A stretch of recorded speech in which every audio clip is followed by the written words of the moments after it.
Oh, yeah, no, there's very serious anger because the Indian public, don't forget, after 200 years of colonialism, Tom, we are not prepared to be dictated to by any foreign power. It's just, our strategic autonomy has been a fundamental tenet of our foreign policy under all governments. And we've had various parties in office at various times. No one has moved under, no one has buckled under. Strategic dignity matters to us.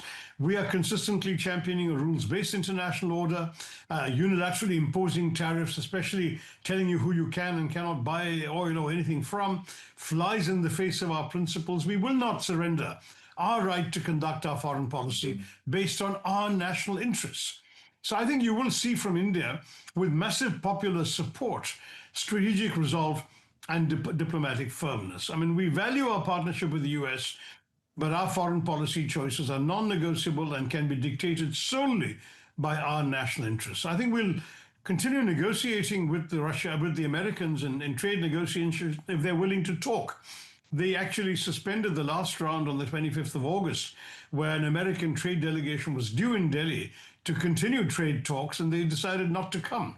So if they don't want to talk, then they can't be a negotiation. But otherwise, we will be happy to negotiate with them, but we won't compromise on some issues that matter to us. For example, in a democracy like India, anything that is seen as harming the interests of our 700 million farmers or 700 million people living off agriculture is simply a non-starter for any elected government. Okay.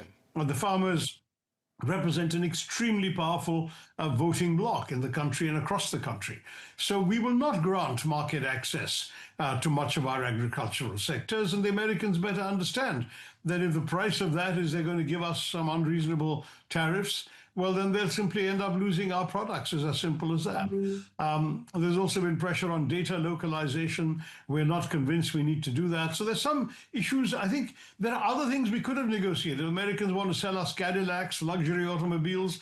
I suspect that we're willing to give a little bit on that because it's a very small market for that kind of car, and India it won't be upsetting the entire sort of Indian marketplace. I think we can be a little more accommodating of some of the American export interests. Maybe Indians who are notoriously fond of Scotch whiskey might develop a taste for bourbon if we can work out a deal with America on that. So there are that kind of negotiation is always possible.